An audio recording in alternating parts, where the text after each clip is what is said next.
Karina here, your Lucid Living Coach. I thought I would get on for a little coffee and cosmos. It's late because I just assumed that a lot of people weren't working today, so what's the point of doing it at a certain time, right? So yeah, there is a lot of shifts going on. Hi Stephanie, thanks for joining. And I have a lot on my mind and a lot of stuff that's happening in the cosmos right now. And it's, hi Lisa, Jasmine, nice for you guys to join.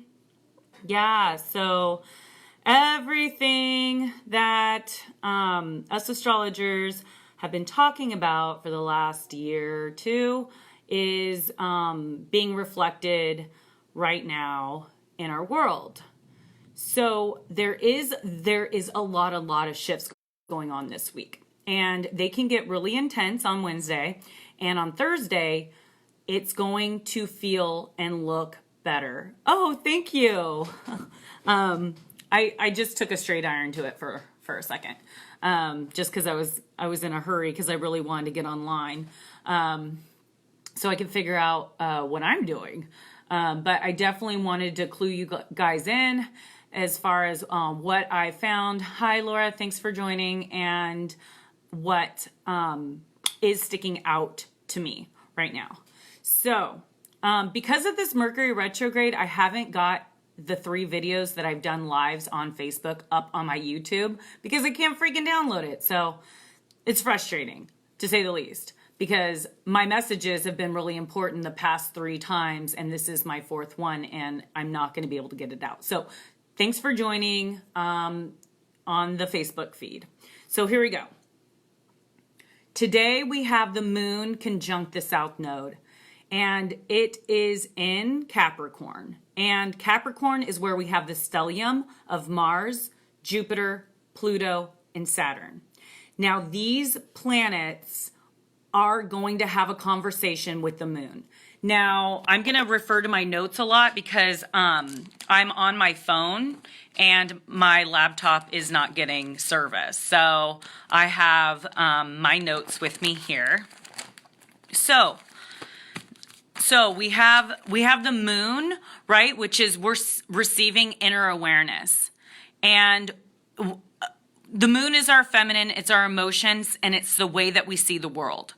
So when it's conjunct the south node, this is an area that is the past. It's somewhere we've already been, and we are seeing these trends. It's also these emotions and these fears that are coming up that are unhealthy. They're an unhealthy default. And they're things that we're trying to move away from and let go. Now, when the moon then will go over Mars, and that should be, Mars is at 20 degrees, so the moon will pass over Mars around Wednesday. Yeah, maybe Wednesday. And we're going to have this more sense of passion, hopefully, not anger, but more of the passion to protect our family and our home and our friends and our communities. And this could also be bringing up, because it's directly having a conversation with the Chiron conjunct Black Moon Lilith that's happening in Aries. Now, that is an area of the sky that we have been feeling a lot of fear over, right? Fear of wherever this is in your chart. So these fears, and let's just say as a collective, we are healing our ego.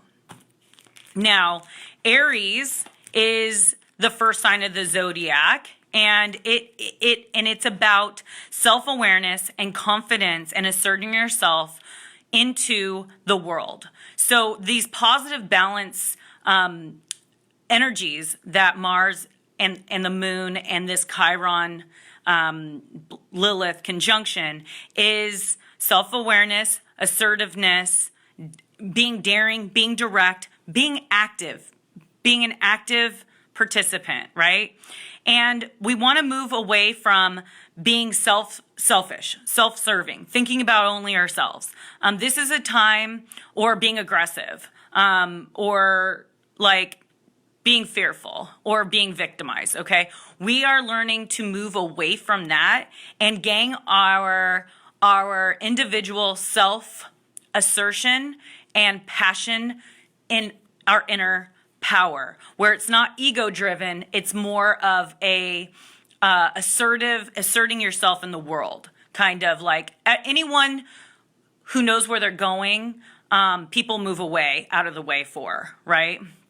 So we have this coming up on Wednesday. Now, the moon is going to come conjoin with Jupiter. And this is going to be a very expansion. You're going to more feel like there's hope. And with Pluto there, it's going to be like this huge transformation. And because the sun is entering Aries, which is springtime begins on Thursday, we are going to move more into this Aries energy. And what is super exciting is Saturn has been in Capricorn for 2.5 years, and Saturn is now moving into the sign of Aquarius. Now, this is huge, and this is initiating and the beginnings of the feelings that we're having of the age of Aquarius. We're moving out of the age of Pisces. Now, an age is about 2,160, I think, years, and it's 2020. So we're moving into the age of Aquarius. And the age of Aquarius is about humanity. It's about being of service to your community. It's about eccentricity.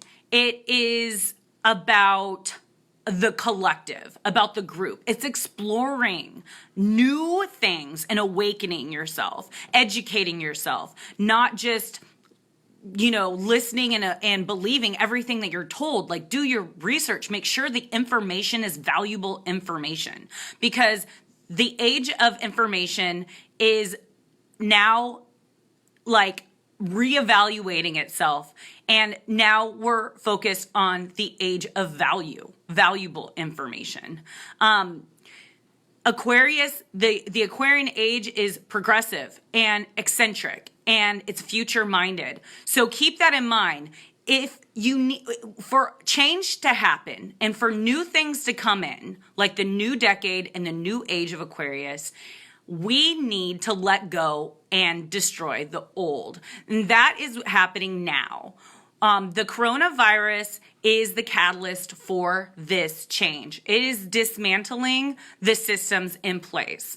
As we can see, the government has a lot more control than a lot of us were aware of, that they just shut down shop. Like all flights, like they're trying to trap us in our houses. They're shutting down our businesses, where they've all, this is all like, the system, and like buying a house. Now you have a mortgage and you have all these things, these bills, but then they're not allowing you to work to pay those. So what is going to happen? I know they're not going to be able to provide the amount of loss that the working American people are going to have. I mean, people have credit cards too. Like, and if you don't pay them, you get fees. And then all of a sudden what? Like, our credit scores are going to be awful. Like, what's going to happen? Like, seriously, I'm just speaking of like the reality of the quickness and the fastness of how much the government's trying to control the collective. And the thing is we all know abusive power, abusive relationships, if you've ever been in one, that they will make you think you don't have the power. They will make you think that you can't take care of yourself. They will make you think that they will fucking destroy you if you leave them. They will make you think all these things. So with that being said, remember who has the power. We as the collective have the power. So do your research on that. The age of Aquarius will enlighten you to the truths. and it is introducing social change. So we are going to see that more than ever starting on Thursday, because people aren't just going to sit in their fucking seats when the sun moves into Aries. So Mercury, the planet of our mind, our communication, the way that we are interpreting and seeing the world, this had went retrograde, right, on the 16th of February. Then it started to move back over areas of the sky that we have already traversed. Now, today, Mercury entered 0 degrees Pisces, where it was on February 4th, March 4th, and today. So these are 3 points that are being highlighted. So look at those dates and see if there is something in your personal life that keeps reoccurring in your thought or your mind. These are the things that we need to look at. So we could, we reevaluated a lot of things, let's say. Let's say we reevaluated our job, reevaluated the decisions that we were going to make, and now we're like, okay, now it's time to take action. Well, we're going to see that now that we're back into Pisces. It's going to be murky again. I swear, like when Mercury backed into Aquarius for like a week, it felt so good. But now we're back in Pisces. So things are not going to be clear. Things are going to be a little hazy-wazy, especially at 0 degrees. So 0 and 29 degrees are crucial degrees of certain zodiac signs. They're the endings and the beginnings of a certain house, okay? So just see it as like a transformation, gestation, right? So with that, I will move on. So we have Mercury is in Pisces, the sun is in Pisces, and the sun will be at 29 degrees of Pisces, I think tomorrow, Wednesday for sure. Let me see. So the sun will be at 29 degrees on the 20th. So on Thursday. So Thursday is going to be very interesting. It's going to be a huge transformation because we have so many aspects being highlighted in the sky. So this 29th degree is very intense, and it is the death of the Pisces season and age, and it's like the feminine death. And then when it pops into Aries, when the sun pops into Aries, it will be the sun and the illumination, like you will start to see things clear. It'll be the rebirth of the masculine, which is like, I'm going to charge forward in these projects that I want to do, these things that I want to accomplish, protecting your family, your friends, your communities. If you've been thinking about you're wanting to be active in the community or in the city council, the halls, like start making change, because this is the time of revolutionary humanitarian change. So there is that. There's a lot going on, but I just wanted to point out those things. So Aquarius in esoteric astrology is the giver of life through the recognition of unity underlying diversity. It's visionary, pioneer, collectively oneness of humanity, and through diversity. So we're actually seeing that we are all one, right? Even though we might have different social standings and different jobs and different pay scales, but ultimately we're seeing how much we are all one, because we are all being affected in the same way by the very few elite and in power. We're worried more about our survival because the few videos ago I was talking about how people in power worry about sustaining their power and their status, and the working class and regular worker bees like the collective are worried about paying their bills and getting their kids in college and putting food on the table and putting a roof over our head. So we're the ones that are suffering for their mistakes or their lack of consideration of the population. When our president had made cuts to the CDC, which is the Center Disease Control and Prevention, which we have bases around the world to prevent these kinds of viruses to spread over to us. Those funds were to help protect us from shit like this. Well, we're seeing it. And he's just like, okay, yeah, like, well, are you going to say like you fucked up? Like you fucked up, right? So, oh my God, look at all of, okay, so I need to turn this around because there's all these birds. They're like hot stuff. They're flying all around my window. There's like hell of them though. Like, I don't know if you can see it, but they keep getting close to my window too while I'm talking. So that's what I was looking at. But to me, they're saying that we need to see on the higher perspective. We need to see from far, far high above. Like not like see the forest not through the trees, or see the forest through the trees. I don't know. There's a freaking saying. But if you fly really high, you see the big picture. And if you're lost in the little details, you can't see shit but like whatever's in front of your nose. So that's their message to me. And so I wanted to share that. So let's see. Creative dreams.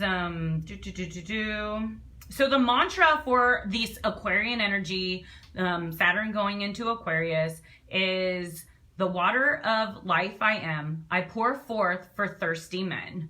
And we are all trying to grasp some sense of hope and belief and faith that everything is going to be fine. Everything's going to work out for the best. And we need to hold space and light for the abundance to come through at this time, because we need to choose the faith over the fear, because the fear is not going to help us any way, shape, or form. And it's not about just saving yourself. It's about saving the humanity as a whole, because we're all connected. And if we don't take care of our brothers and sisters that live in other countries, this is what happens. We destroy our own self. So remember that. If you don't think of others, you're not thinking of yourself either. It'll end up turning around and punching you in the butt.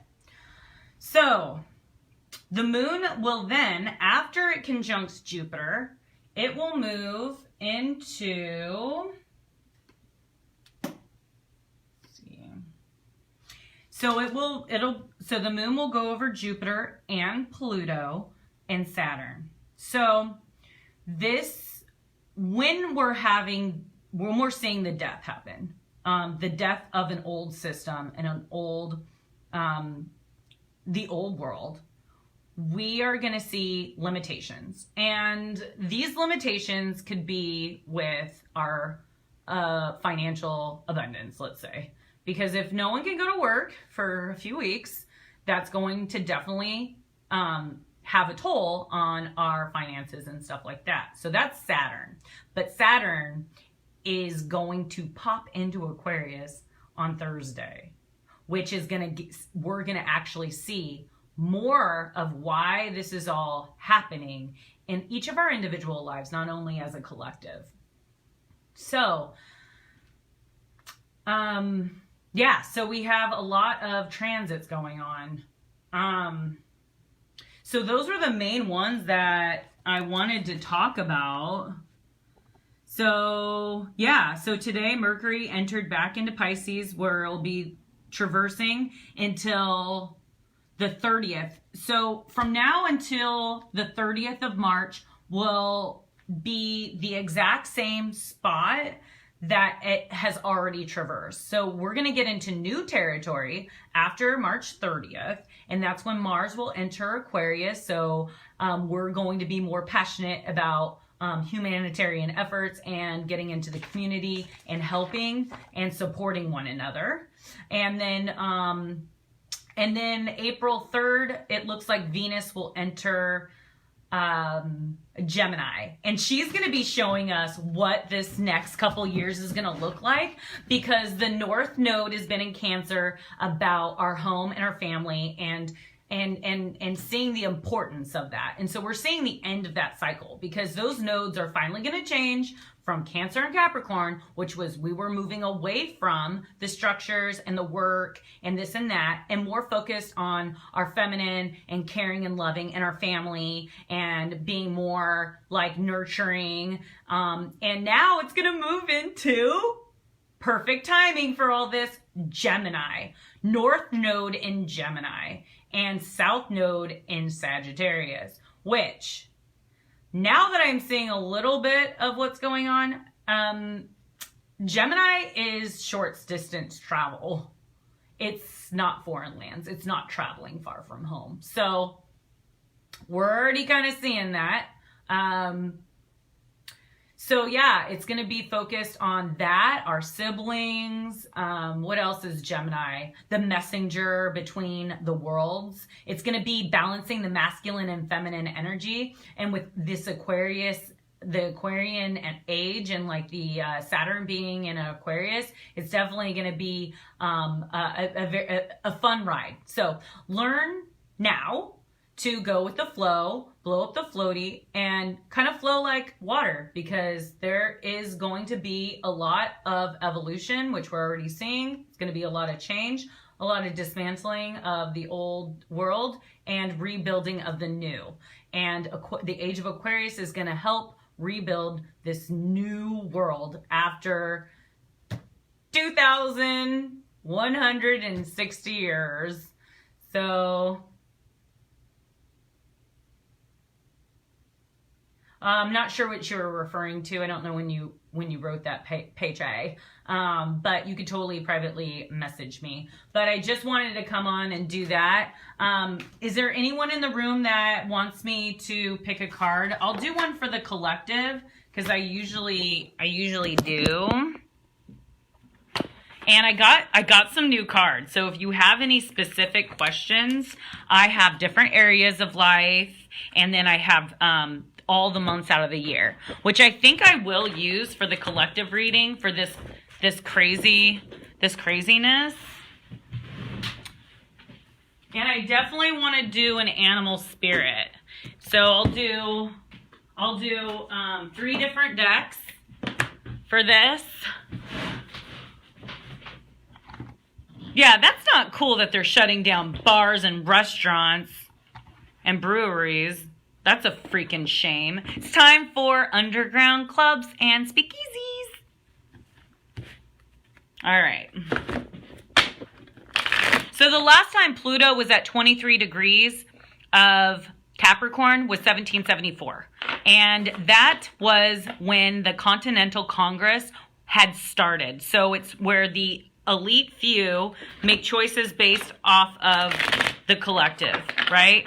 And then what had happened after that was 1775 was when the Europeans came over here, and they brought smallpox. So smallpox was huge during this Pluto at 23 degrees of Capricorn energy, which it was on January 12th of 2020. And Saturn was on the North Node, I think, instead of the South Node. But so 1775 was smallpox outbreak, and that's when the Europeans brought it over to the indigenous people and Spanish quests, and wiped out a lot, billions of them. And it was kind of the dismantling of the old indigenous world. And then in 1776 was claimed the New World, Independence Day, July 4th, 1776. So those are some important dates to look at. Pluto's like super far out there. We all know that. So yeah, I mean, it takes a long time to traverse the whole zodiac. Okay, so I'll do a spirit animal card first. Yeah. Oh yeah, I wanted to do the Alice in Wonderland because that'll be fun. Okay, so this is the spirit card for the collective for this week.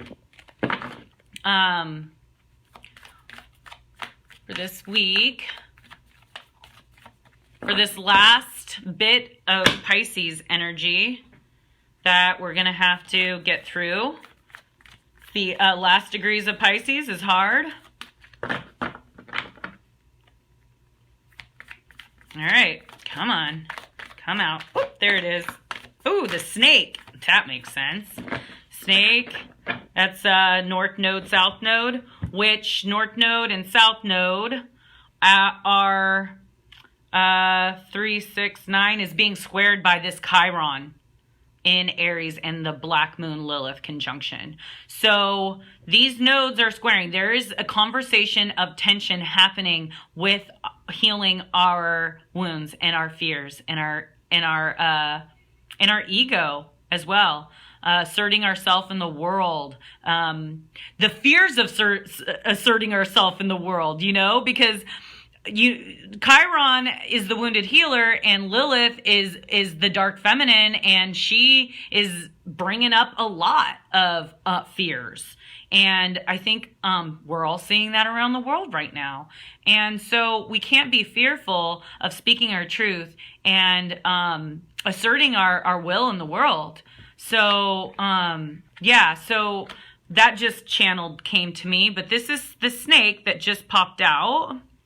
Thanks for the O's. I don't know, the wows. Okay, so I'm going to read the snake card. Oh. It's the snake. Oh, here's the snake. And the snake card is actually an earth card. So there you go. The earth. That's where the moon is right now in the earth sign of Capricorn. And it's going to be traversing all week. So guardian of unawakened magic and creative potential. That's so true. The snake is a symbol of our highest potential. It is said that Shakti lies dormant at the base of our spine in a form of a coiled snake. Regardless of whether this image rings true for you, it's well worth considering the amount of unawakened and untapped potential within. What would life look like if you woke it up? How can you steer it from slumber? An experienced yoga or meditation teacher can lead the way. Make haste. The snake card appears when there is no more time to waste. Do you hear that? I was just talking about speaking your truth, being a humanitarian, being of service to humanity, the collective, and our communities.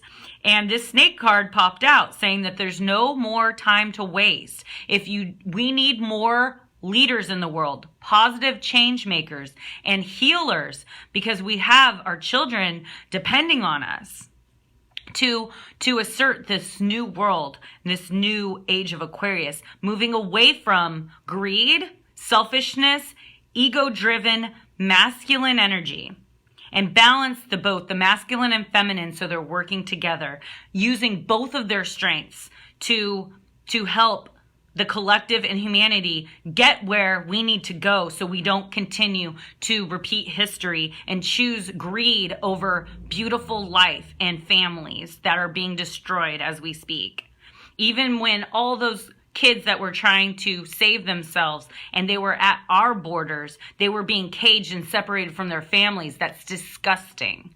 Because you know what? What's going to happen here might be scary, and we might want to go to Mexico because we want to get away from what's happening here. Would that be nice if Mexico was like, fuck no, you guys are just going to have to deal with that shit? Well, what goes around comes around, and I don't want to be around for that crap. But anyways, this snake, when in balance, prosperous, creative, and charismatic, when out of balance, starts and stops many things, so you don't finish them. And how to bring that into balance is Kundalini yoga and meditation. And I've been doing this morning meditation for 21 days of abundance, and it ends tomorrow. I've been doing meditation and mantras for the last 20 days, which is helping hold space and light for the collective while everything and a lot of people are going through and battling a lot of fears. So that card was pretty good for this week's energy. And I'll get one more.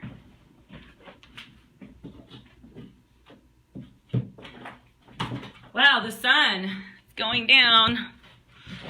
Okay. So this is the Alice in Wonderland deck. I'll choose from one from here, and then we'll ask the question to the cards here. So for this week, the collective, what oracle card wants to speak to us for this challenging week for the world and the nation. Okay. Whoa, that one wanted to come out, so I'll just do that one. Okay. 42, 4, 5, 6. Okay. That's the sixth house is Virgo house, which is being of service, being grounded, nurturing self and other. Okay. And it's mortality. Ooh. Life is brief, bright, beautiful, and yours to live.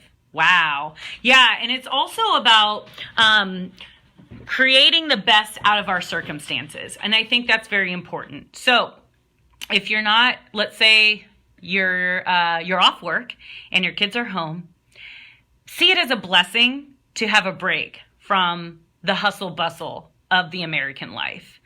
Enjoy family time and make it fun for the kids, and like stay home, make slime, play games, really love on them, because you never really know how much freedom you have until it's gone, you know?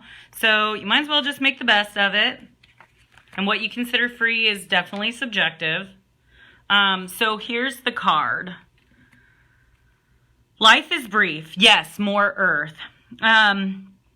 If that their king was to wake, where'd he go out bang? Just like a candle. I shouldn't, Alice explained. Life is, as Tweedledum points out, a strange thing where we can go out in just a moment.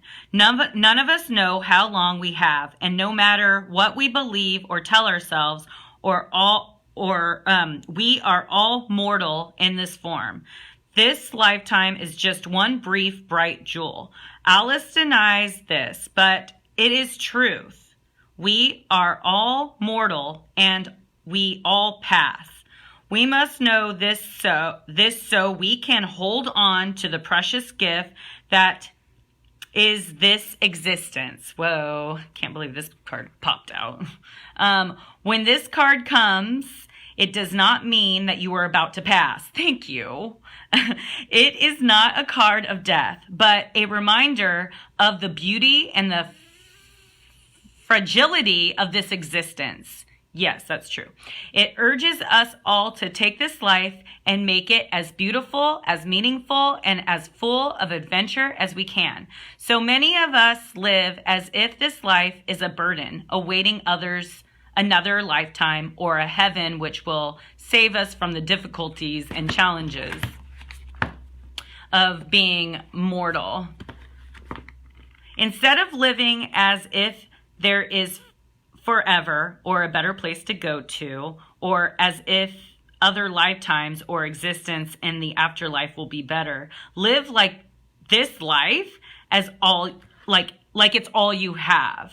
Live like this is the very best you can ever experience. Live like this is the greatest blessing, the most treasured gift you could ever have been given. Life like this, life is heaven, and your very existence is a miracle of creation. Because we can, and we will, go out like a candle someday. But when that takes place, the only true measure of a soul is what we did here with the priceless gift of human life.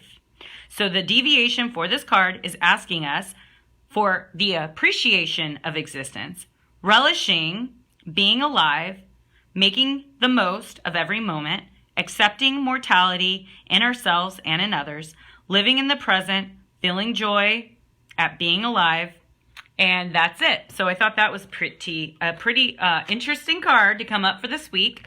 These cards never lie, for sure. And just to let you know, for anyone, I have a lot of information that I posted on my Facebook page of articles, dates, things to look into. So these are cards.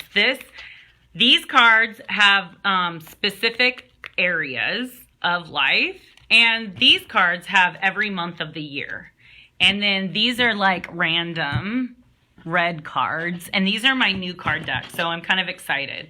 So what are we as a collective going to experience here? What is the message for us here? Okay, because there's different areas in life.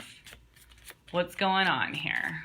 What is shifting here, and when is it going to shift? There it is, happiness.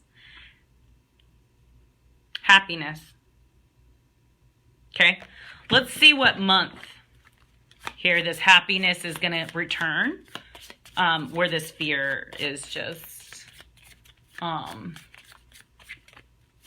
going to dissipate for people here. Happiness, when is this happiness? Or is it happening now? Okay. October, ooh, happiness, October. There's something to look forward to in October. Let's get more clarity on that in these little cards. Happiness in October. What's happening in October? We got table, which is hard work ahead. And then we have bowl, plenty of material things. So hard work and plenty of material things ahead. Happiness for October. That's interesting. Because we're working hard towards social change and justice, most likely. And these material things are just going to present themselves and manifest because we're on purpose with our life. And then we have hills, obstacles to overcome. And we will have obstacles to overcome for sure on our way to this happiness and this work that we're doing in the world. And there's always going to be these forces working against you, okay? The axe. So we have obstacles to overcome, and there are forces working against us to create the new world because they want us to keep in the old world, the energy, but we're changing that. And this could be in your individual life as well. Like maybe you've had this reoccurring like unhappiness, and you're deciding that you want to choose to be happy. Like these cards have been saying, like we need to transform, we need to evolve into a new existence of appreciation, abundance, and happiness and wealth. And this is going to be diligence, daily work towards our happiness, and we're always going to have obstacles to overcome when you're going through anything that's worth going towards, right? Thanks for the heart. I appreciate it. And there's always going to be someone that is not supporting you, that you're going to have to overcome those obstacles. I'm going to do one last one, the bell. There is an announcement. That's funny. So those are my new cards. They're tea leaf fortune cards, but I just use them like that Just thought I'd try it for the first time. But, you know, those other cards are pretty on point for sure. Is that Ginger? What's up, Gingy? You're going to have to rewatch because I just got done with it. And are you working? Are you off too? Seems like a lot of people are off work. Yep, but if anyone needs their house clean and sanitized and disinfected, that's what I do on the side. You know what I'm saying? Thank God for that. How is all my friends? I hope well. Hanging in there. I guess the question, and I'll wrap up with this, is how can we be of service to our community? How can we move out of the fear? Okay, yeah, it seems like a lot of people are going through that. Yeah, doctors and I think hospitals and like police forces, government systems like that are probably not going to shut down shop. So it's all the small business owners, the working class, people that can work from home, like are working from home. If they're like an architect or they work at the lab or something like that, they're being allowed to work at home. So there's some professions that you can. And I think that's going to open up a brand new system. Tim Ferriss had wrote the book that I read back in 2007. I went to his book release party, but the 4-hour work week, and he talks about like, why are you having people at an office when they could be working and doing things at home? And so I think that's going to be maybe something that now businesses and companies might reconsider. They could save a lot of money on space, rent, electricity for some of those that could work at home. And it's great for moms. And you could stay at home and still work. But or dads. But yeah, maybe that could be one of the first big shifts in the systems and structures that we have. But all right, peace out, guys. Your Lucid Living Coach. Thanks for joining, and make it a great week. And if you're at home, freaking enjoy it. Blast some music and dance and enjoy life, because life is precious. All right, bye.